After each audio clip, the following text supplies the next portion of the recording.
Welcome back दोस्तों। तो जैसा कि हमने पिछले एपिसोड में देखा था, रिमरू और मारियाबेल आपस में टकरा चुके थे, पर रिमरू ही उस पर भारी पड़ने लगता है। लेकिन मारियाबेल रिमरू को कंट्रोल करने की बार बार कोशिशें करे जा रही थी, पर वो उसको कंट्रोल में नहीं कर पाती। इसी बीच यूकी सियोन को ठिकाने लगाने के बाद सीधे रिमरू के पास आ गया था। अब यूकी को अपने सामने देखकर मारियाबेल तुरंत पावर सोर्स की तरफ रवाना हो जाती है, जो इस रूम्स में है ही नहीं। और ये सब यूकी और कगाली की चाल है, जिसमें वो बुरी तरह से फंस चुके। साथ ही साथ रिमरू और यूकी के दरमियान काफी घमासान फाइट होती है, जिस फाइट के दौरान यूकी अपना नाटक करते हुए रिमरू को सब कुछ बता देता है, यहाँ तक कि वो खुद मारियाबेल का सामना करने के लिए चला जाता है। दूसरी तरफ रिमरू भी उस पर भरोसा करने के साथ मिलेम की मदद करने के लिए रवाना हो चुका। फिर हम यहाँ पर देखते हैं जहाँ पर मारियाबेल को वो पावर सोर्स नहीं मिल रहा था, उसी वक्त वहाँ पर वो दोनों भी आ चुके थे। साथ ही साथ यूकी मारियाबेल के सारे डाउट क्लियर करने के बाद उसके पेट में अपना हाथ घुसेड़ देता है, पर ये सब अभी खत्म नहीं हुआ था, क्योंकि यूकी ने उसकी यूनिक स्किल ग्रिड को एब्जॉर्ब कर लिया था, जिसकी वजह से मारियाबेल मारी जाती है। अब आगे तो नेक्स्ट एपिसोड की शुरुआत में हमें बैकग्राउंड में रिमरू बता रहा था,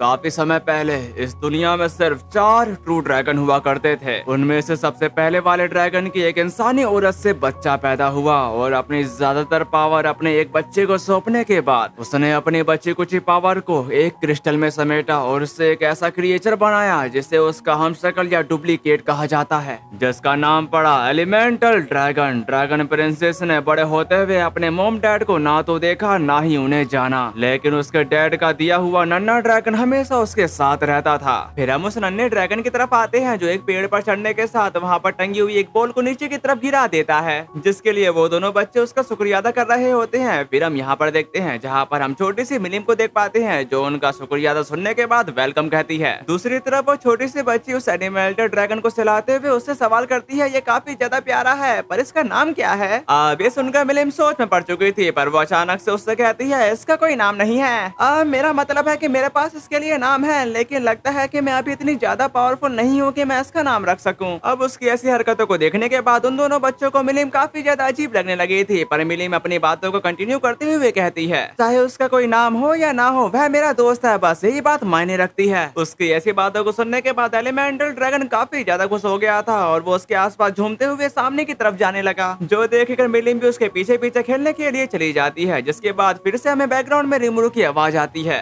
उन्हें लगा कि वह गर्म दिन हमेशा चलते रहेंगे, लेकिन फिर ग्रेट सोर्सरस नेशन अपनी खुशहाली के पीक पर ग्रेट प्रिंसेस पर कंट्रोल करने की साजिश में बेबी ड्रैगन को मार डाला। ड्रैगन प्रिंसेस दुख से भर गई और फिर वह पागल हो गई। उसका गुस्सा तेज आग की तरह जल रहा था। जब तक वह होश में आई, तब तक स्पिरिट के क्वीन और एक डीमन लॉर्ड के कारण ग्रेट सोर्सरस ऑफ नेशन की प्रोस्पेरिटी अब पास्ट की बात हो गई थी। लेकिन उसके कहर में हजारों लोगों की जान चली गई, जिससे ड्रैगन प्रिंसेस एक ड्रैगन लॉर्ड के तौर पर अवेकन हुई, लेकिन मरने की वजह से उसकी स्पिरिट खत्म हो गई थी। इसलिए वह केओस ड्रैगन में बदल गया, एक ऐसी इवल पावर जिसकी अपनी कोई इच्छा या मकसद नहीं था। यहाँ तक कि चाहे मारे जाने के गुस्से में हो या अपने दोस्त को दुखी करने के गम में, केओस ड्रैगन नफरत में डूब गया और अपने रास्ते में आने वाली हर चीज को डिस्ट्रॉय कर दिया। जिसके बाद मिलिम रोते हुए कह रही थी, अच्छा मेरा दोस्त अब नहीं रहा। फिर रिमरू अपनी बातों को कंटिन्यू करते हुए कह रहा होता है, इसलिए ड्रैगन प्रिंसेस ने अपने दोस्त को खुद ही सील कर दिया। फिर हम उस सीन की तरफ आते हैं जहाँ पर मिलिम अपने उस दोस्त को सीने से लगाते हुए रो रही थी, जबकि रिमरू का कहना है ये ड्रैगन प्रिंसेस का डीमन लॉर्ड के तौर पर पहला काम था, और यही थैलियन के सोर्सरस डायनेस्टी की शुरुआत की कहानी है। इसी के साथ यहाँ सीन कट होकर करंट सिचुएशन की तरफ आ गया था, और सामने की तरफ मिलिम का वही दोस्त मौजूद है, जो अब केओस ड्रैगन में बदल चुका है। दूसरी तरफ मिलिम को अपने प्यारे से दोस्त को देखने के बाद उस पर तरस आ रहा था, इसलिए वो उसकी तरफ बढ़ना शुरू कर देती है। अब उसको अपने करीब आता देखकर वो केओस ड्रैगन काफी ज्यादा आग बबूला हो गया था। इसी वजह से वो काफी तेजी से उसी की तरफ जाने लगा। अब उल्टा उसको अपने तरफ ही आता देखकर मिलिम ने अपने सामने की तरफ एक डिफेंसिव बैरियर क्रिएट कर दिया था, जिसकी वजह से वो केओस ड्रैगन सीधे उस बैरियर से टकरा जाता है। लेकिन केओस ड्रैगन उससे ज्यादा पावरफुल होने की वजह से उसके बैरियर में धीरे धीरे क्रैक पड़ने लगे थे, जो देखकर मिलिम हार ना मानते हुए उसको रोकने की अपनी पूरी कोशिश कर रही होती है। लेकिन इसके जिसके कुछ देर बाद वो बैरियर पूरी तरह से चकनाचूर हो चुका था, जिसकी वजह से वो थोड़ी सी पीछे की तरफ आ गई थी। लेकिन वो केओस ड्रैगन उसको फुल्ली इग्नोर मारते हुए सामने की तरफ तबाही मचाने के लिए जाने लगा। उसी वक्त हम वहाँ पर रिमरू को देखते हैं, जो सीधे मिलिम की तरफ आते के साथ उससे सवाल कर रहा था, क्या तुम ठीक हो? जिस पर मिलिम पूरी तरह से एग्री थी। पर रिमरू उसके ऐसे परेशान भरे चेहरे को देखने के बाद उसको समझाता है कि चिंता मत करो, सब कुछ ठीक हो जाएगा। जो सब बताने के बाद वो अपने सामने की तरफ उस केओस ड्रैगन को देखने लगा था, जो चलती फिरती लाश के सिवा कुछ भी नहीं है। साथ ही वो अपने मन में कहने लगा, ये तो काफी बड़ा है। साथ ही ये केओस ड्रैगन है, वही एलिमेंटल ड्रैगन जिसे मिलिम ने काफी पहले सील कर दिया था। यहाँ तक कि यह मिलिम का दोस्त है ना? जबकि मिलिम रिमरू से कहती है, रिमरू हम आखिर क्या कर सकते हैं, ये आसपास के सभी मैजिक्यूल्स को निगल रहा है और वो लगातार बढ़ता जा रहा है। यहाँ तक कि ये इतना बड़ा हो चुका है कि इसे सील करना अब मुमकिन नहीं है।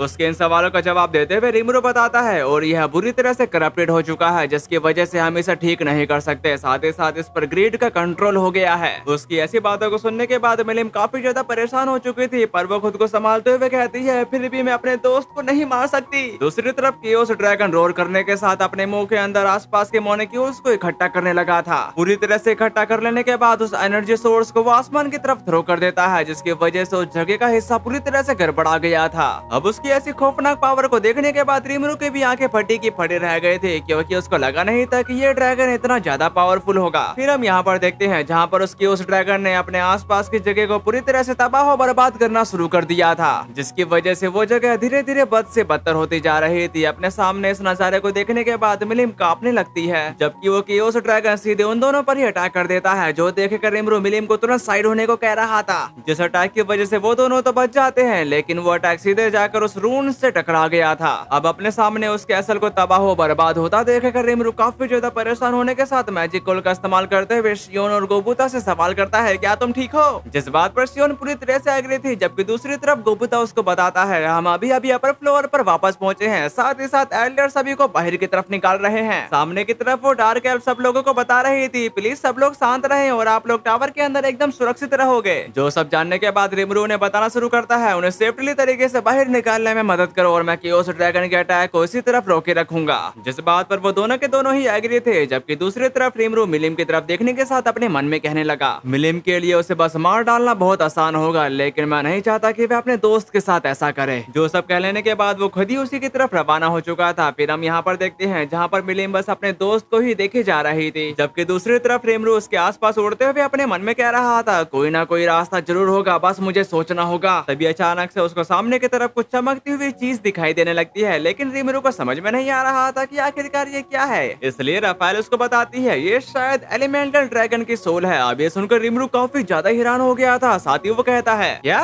वह इसलिए कि उस ड्रैगन में नहीं बदल गया था क्योंकि उसने अपनी आत्मा को ही खो दिया था? उसके उन सवालों का जवाब देते हुए राफेल बताती है, हाँ, उस क्रिएचर को अप्रेजल करने के बाद मैंने स्पिरिट और उसके बेस यानी एस्ट्रल बॉडी की मौजूदगी की कंफर्मेशन कर ली है और स्पिरिट का केवल एक ही हिस्सा बचा है और खराबी आ जाने के कारण अब वह प्योर स्पिरिट नहीं रही, जिसकी वजह से उसके ओरिजिनल स्पिरिट को खोया हुआ माना जा सकता है। जो सब जानने के बाद रिमरू अपने मन में कहा कि मैं समझता हूँ, लेकिन फिर भी इसकी लाइट क्लियरली तौर पर कम बिल्कुल भी नहीं हुई है। फिर वो मिलिम के करीब जाने के साथ उसको बताना शुरू करता है, मैं चाहता हूँ कि तुम केओस ड्रैगन पर अटैक करो, यह बिल्कुल चेरा ब्रिज जैसा ही है और तुम उसके कोर को डिस्ट्रॉय किए बिना ही उस पर अटैक कर सकती हो, है ना? जब तुम ऐसा करोगे तो मैं उसकी सोल को कैप्चर कर लूंगा। उसकी इस बात पर मिलिम बताती है, लेकिन इतनी बड़ी बॉडी पर मेरी पूरी ताकत के बिना किए गए अटैक का कोई भी असर नहीं होगा और मुझसे कोई गलती हुई तो मैं सब कुछ तबाह कर सकती हूँ। उसकी ऐसी बातों को सुनने के बाद रिमरू उसको शांत कराते हुए कहता है, तुमने खुद पर कंट्रोल रखना सीख लिया है ना? और तुम्हारा दोस्त भी अपनी पूरी कोशिश कर रहा है, इसलिए उसे दिखाओ कि तुम क्या कर सकती हो। जबकि दूसरी तरफ वो केओस ड्रैगन तड़पते हुए रोर कर रहा था और उसकी ऐसी हालत मिलिम से देखी नहीं जा रही थी। इसी वजह से वो खुद को तैयार करते हुए कही, ठीक है रिमरू, मैं तुम पर भरोसा करूंगी। जो सुनकर रिमरू काफी ज्यादा खुश होने के साथ उस केओस ड्रैगन की तरफ जाना शुरू कर दिया था और वो काफी तेजी से उसकी तरफ जाने के साथ अपने मन में कह रहा था, मैंने ये बात तो पूरे भरोसे के साथ कही, लेकिन मैं गारंटी नहीं दे सकता कि ये काम करेगा। और अब जब मैंने उसे उम्मीद दे दी है तो अगर मुझसे कुछ गड़बड़ हो गई तो उसे और भी ज्यादा दुख होगा, पर फिर भी मैं अपनी पूरी कोशिश करूंगा। जो सब कह लेने के बाद रिमरू सीधे कियोस ड्रैगन की स्पीड पर पहुंचने के साथ अपने प्रोसेस को शुरू कर देता है, जबकि दूसरी तरफ मिलिम खुद को तैयार करते हुए कह रही थी अब कोई और रास्ता नहीं बचा है, इसी वजह से मुझे ये काम करना ही होगा। जो सब कहने के बाद उसने अपनी एनर्जी को कंडेंस करना शुरू कर दिया था और इसका एहसास कियोस ड्रैगन को भी हो जाता है, इसलिए वो उसकी तरफ जाने लगा। अब उसको अपनी करीब आता देखकर मिलिम घबराती नहीं है, साथ ही वो कहती है लो मेरे दोस्त, तारों की चमक से अपनी आंखें भर लो, ड्रैगन बस्टर। इसी के साथ उसके अंदर से काफी सारी स्पिरिचुअल एनर्जी निकलती हुए सीधे उस ड्रैगन की तरफ आना शुरू कर देती हैं, पर वो अटैक उसका बाल तक वाक़ा नहीं कर पा रहे थे, क्योंकि कियोस ड्रैगन ने अपने आसपास एक डिफेंसिव बैरियर क्रिएट कर लिया था,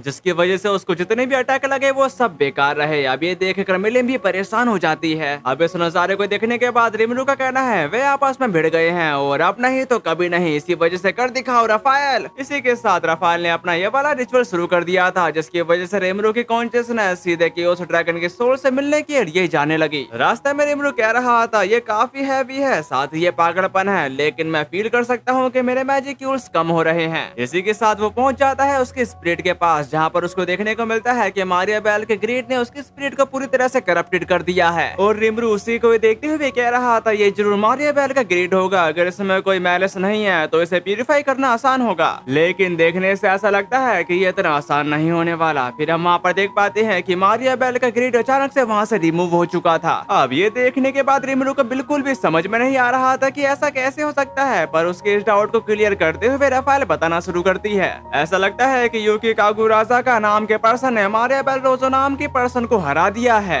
जो सुनकर रिमरू पहले से भी ज्यादा हैरान होने के साथ अपने मन में कहने लगा अभी मजाक कर रही हो क्या, पर फिर भी टाइमिंग काफी बढ़िया है। जो सब कह लेने के बाद उसने कियोस ड्रैगन के स्पिरिट को कैप्चर कर लिया था, साथ ही वो कहता है अब हमें जल्द से जल्द यहाँ से निकलना होगा। वहीं दूसरी तरफ मिलिम अभी भी कियोस ड्रैगन का सामना कर रही थी, लेकिन अचानक से रिमरू अपनी मैजिक कोल का इस्तेमाल करने के साथ उसको बताता है कि क्या तुम आउटपुट को बढ़ा सकती हो, लेकिन मिलिम अभी भी ऐसा करने के लिए घबरा रही होती है। जो देखकर रिमरू सामने की तरफ आते हुए उसको बताता है कि चिंता मत करो, मेरे पास एलिमेंटल ड्रैगन का कोर है। उसकी ऐसी बातों को सुनने के बाद मिलिम भी उसकी बात अच्छे से समझ चुकी थी, इसलिए वो अपने आसपास के सारे मॉलिक्यूल्स को काफी हाई अमाउंट में इकट्ठा करना शुरू कर देती है, जिसके बाद वो ड्रैगन नोवा का इस्तेमाल करते हुए सीधे उस पर अटैक कर देती है, और वो अटैक सीधे जाकर उसके शील्ड से टकरा गया था। अब उसकी ऐसी पावर को देखने के बाद रिमरू भी अमेज होते हुए कहने लगा मुझे पता है कि मैंने ही उससे ऐसा करने के लिए कहा था, लेकिन ये हैरानी की बात है कि वह अपना आउटपुट और भी ज्यादा बढ़ा सकती है। फिर हम यहाँ पर देखते हैं जहाँ पर मिलिम ने इस अटैक को करने के लिए अपनी सारी की सारी पावर लगा दी थी, जिसकी वजह से कियोस ड्रैगन का बैरियर पेनिट्रेट होने के साथ सीधे वो अटैक उसको जा लगा। अब हद से ज्यादा पावरफुल अटैक उस पर पड़ने की वजह से उसकी अपर बॉडी धीरे धीरे वैनिश होना शुरू कर देती है। जो सब देखने के बाद रफाएल बताने लगी मटेरियल बॉडी डिस्ट्रॉय हो गई है,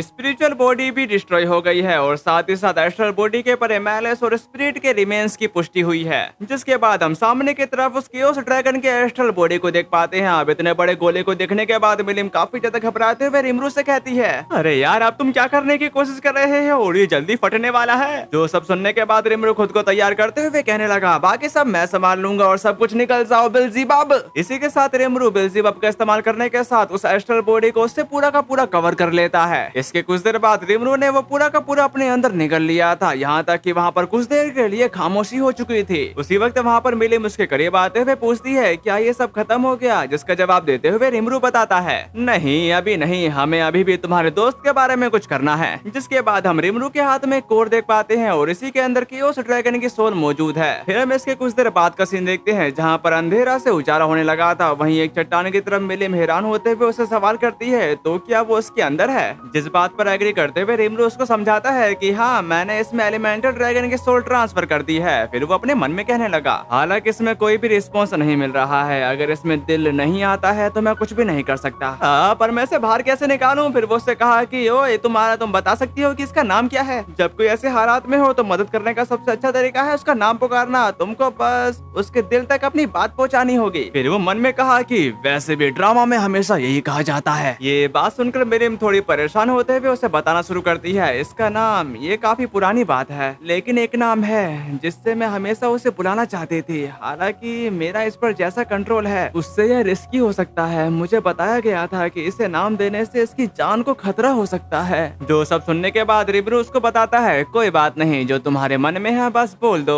अब ये सुनकर मिलिम उन पलों को याद करने लगी थी जहाँ पर वो दोनों एक साथ खाते थे, एक साथ खेलते थे और एक साथ सो जाते थे। जो सब सोचने के बाद वो एकदम से बोल पड़ी, यह गाया है। गाया तुम्हारा नाम है? उसका नाम जानने के बाद रेमरू दूसरा कोर बाहर की तरफ निकालने के साथ कहने लगा, ये काफी बढ़िया नाम है। सुन लिया तुमने? तुम्हारा नाम क्या है? तुम्हारा नाम गाया है। इसी वजह से तुम्हें अब जाग जाना चाहिए, वरना अगर तुम नहीं जागे तो तुम्हारे दोस्त रोने लगेगी। अब ये बात उस तक पहुंच गई थी, जिसकी वजह से वो दोनों को आपस में मर्ज होने के साथ वो एक एग का रूप ले लेता है। इस प्रोसेस को खत्म हो जाने के बाद रेमरू का कहना है, लगता है ये काम कर गया। हालांकि यह अभी भी एक अंडा है, इसलिए मुझे लगता है कि तुम दोनों को फिर से मिलने के लिए अभी कुछ समय लगेगा। फिर वो उस एग को अपने पास लेते हुए इमोशनल होने के साथ कहती है, ये गर्म है। शुक्रिया शुक्रिया रेमरू, जब मैं तुम पर भरोसा करती हूँ तो सब कुछ ठीक हो जाता है। अब उसको इतना खुश देखने के बाद रेमरू उसका सिर हिलाने के साथ बताता है कि मुझे इस बात की खुशी है कि तुम खुश हो। तो क्या हम वापस चले? मुझे यकीन है कि सब लोग परेशान हो रहे होंगे। जिस बात पर मिलिम पूरी तरह से एग्री थी, साथ ही साथ उसको भूख भी लगना शुरू कर देती है, जबकि रेमरू अपने मन में कहने लगा, और बस मामला खत्म, वापस जाकर बियर के साथ टोस्ट करने का मुझे बेसब्री से इंतजार है। फिर हम इसके कुछ दिन बाद एंग्रासिया की गिल्ड का सीन देखते हैं, जहाँ पर कगाली यूकी को बता रही थी, काश तुमने शुरू में ही मुझसे सलाह ले ली होती। और हाँ, मैं अमेरिका पर हुए अटैक की बात कर रही हूँ। साथ ही साथ इन्वेस्टिगेशन टीम के मेंबर्स को बेवकूफ बनाना बहुत ही ज्यादा मुश्किल था।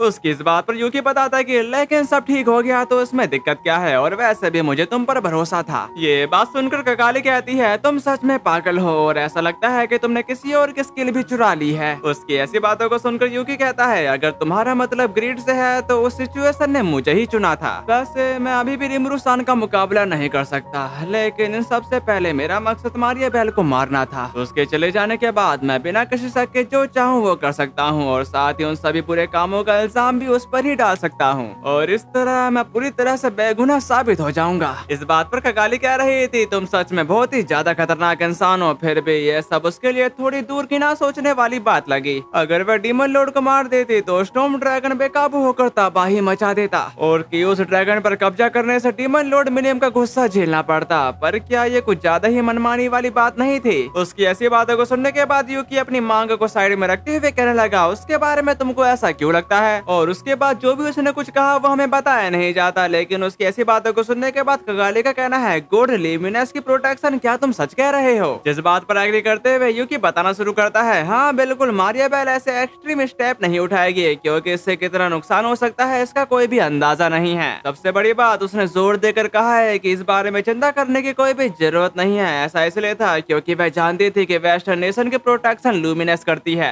जो सब जानने के बाद ककाली बोल पड़ी, तो उसने सोचा कि अगर स्टॉर्म ड्रैगन और डीमन लॉर्ड मिलिम ने तबाही भी मचाई तो भी उससे हुए नुकसान से उभरना पॉसिबल होगा। जिस बात पर एग्री करते हुए यूकी का कहना है, बिल्कुल ठीक कहा तुमने, और मैं तुमसे यह पूछता हूँ, लोबेलियस के सेक्रेड ग्राउंड पर लाप्लस ने किसे हराया था? जिसका जवाब देते हुए ककाली बताती है, डीमन लॉर्ड वैलेंटाइन, जो पोशाक पहने हुए था, और वो ऐसा कहते हुए काफी ज्यादा हैरान हो जाती है। जिस बात पर एग्री करते हुए यूकी का कहना है, और फिर भी डीमन लॉर्ड वैलेंटाइन ओक्टाग्राम में ही मौजूद थे। दूसरे शब्दों में, जिस डीमन लॉर्ड को लाप्लस ने मारा था वह नकली था। और ल्यूमिनिज्म के क्वार्टर में कौन सा पर्सन क्लोस्टर एम्परर से भी ज्यादा हाई रैंकिंग पर है? जिस बात का जवाब देते हुए कगाली बताती है, the God and demon Lord luminous Valentine. इस पे यूकी एग्री करने के साथ बताने लगा था, और हाँ, ब्लेड शैडो ने अमृता पर होली मैजिक का इस्तेमाल किया। दूसरे शब्दों में, रोजो फैमिली या कम से कम ग्राम विले रोजो के ल्यूमिनस से रिलेशन है। अब ये सुनकर कगाली काफी ज्यादा हैरान होने के साथ बताती है, ग्राम विले ग्रेन जो पहले एक हीरो था, उसने कभी अपने सबसे बड़ी एनिमी डीमन लॉर्ड ल्यूमिनस से बैटल की थी। उसकी इस बात पर यूकी बताता है कि लगता है कनेक्शन काफी गहरा है। तभी अचानक से कगाली बोल पड़ी, इसलिए शायद हमें रोजो फैमिली से थोड़ी दूरी बनाए रखनी चाहिए। वैसे हो सकता है कि हमें कुछ समय के लिए अपना बेस ईस्ट की ओर ले जाना चाहिए। उसकी ऐसी बातों को सुनने के बाद यूकी एक प्रपोजल बाहर की तरफ निकालने के साथ बताता है, लेकिन पहले मैं ग्राम विले के साथ एक मीटिंग का प्रपोजल रखूंगा। आखिरकार मैं मारिया बेल के कंट्रोल में था, इसी वजह से मैं एक विक्टिम हूँ। मैं उससे मिलना चाहता हूँ और इस बारे में बात करना चाहता हूँ कि उसने जो कुछ किया उसके बाद हालात को कैसे ठीक किया जाए। ये बात सुनकर कगाली कहती है कि मैं देख रही हूँ तुम्हारा चुप रहने का कोई इरादा नहीं है। उसकी इस बात पर यूकी बताता कि बिल्कुल सही, आखिर मैं ही तो इस दुनिया का राजा बनने वाला हूँ। इसके बाद यासिन कट होकर टेम्पेस्ट कैपिटल सिटी रिमरू की तरफ आ गया था, जहाँ पर रिमरू अपना बचा कुचा काम निपटाने के बाद बताना शुरू करता है, यह डिसाइड किया गया है कि हम अमृता के रूम से जहाँ बैटल हुई थी और डिस्टेव के कैसल को फिर से ठीक करेंगे। मेरी उम्मीद है कि आगे चलकर इसे एक म्यूजियम में बदल दिया जाएगा और वहाँ कुछ पुरानी चीजें एग्जीबिशन के लिए रखी जाएंगी। साथ ही वहाँ मैगी ट्रेन चलाना और उसे टूरिज्म के लिए तैयार करना बहुत दूर की कड़ी है। और यूकी ने हमें बताया कि सबसे लोअर लेवल जहाँ कब्र थी मारिया बेल के धमाके में तबाह हो गई थी। जाहिर है उसे उम्मीद थी कि मैं भी उस धमाके की चपेट में आ जाऊंगा, पर मुझे इस बात का थोड़ा बुरा भी लगा। खैर जो भी हो, मुझे खुशी है अब यूकी पर कोई शक नहीं है। इसी वजह से हम बिना किसी कोऑपरेटिव रिलेशनशिप बना सकते हैं। तभी राफेल उसको बताते कि तुम गलत कह रहे हो, उस पर शक किया जा सकता है। उसकी ऐसी बातों को सुनने के बाद रिमरू और भी ज्यादा हैरान होने के साथ कहता है, तुम ये क्या कह रही हो? उसके इस सवालों का जवाब देते हुए राफेल बताना शुरू करती है यूकी कागुराज़ाका नाम के पर्सन ने बिना किसी शक के अपनी मर्जी से उससे समझौता कर रहा था। ये बात सुनकर रिमरू कहता है कि रुको, तो तुमने मुझे बताया क्यों नहीं? इस पे राफेल बताने लगी थी किसी के बिहेवियर को डिसाइड करने वाली थ्योरी आसान होती है और वह इसका इस्तेमाल तुम्हारे खिलाफ कर सकता था।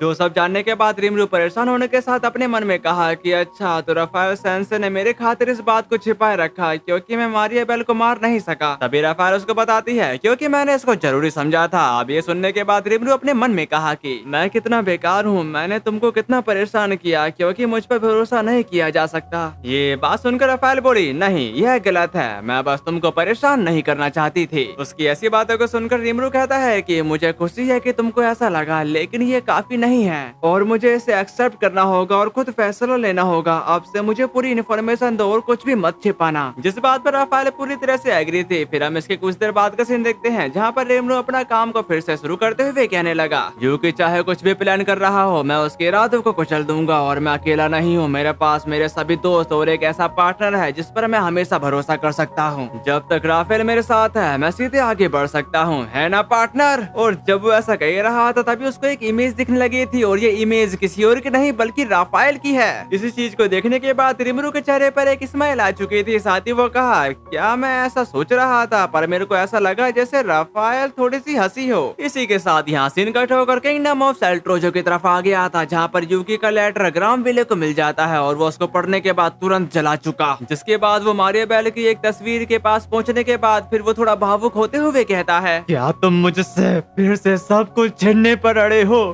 इंसानियत की उम्मीद इतनी जल्दी कैसे खत्म हो सकती है? और इसी के साथ हमारा ये वाला एपिसोड खत्म होता है। तो मैं आप लोगों को good news and bad news दोनों ही देने वाला हूँ। बुरी खबर यह है कि इसका सीजन 4 खत्म होने वाला है, पर अच्छी खबर यह है कि इसका सीजन 4 का पार्ट 2 नेक्स्ट मंथ ही रिलीज होने वाला है। तो आप लोगों को ये खुशखबरी कैसे लगी कमेंट में जरूर बता देना। तो फिर मिलते हैं, सायोनारा।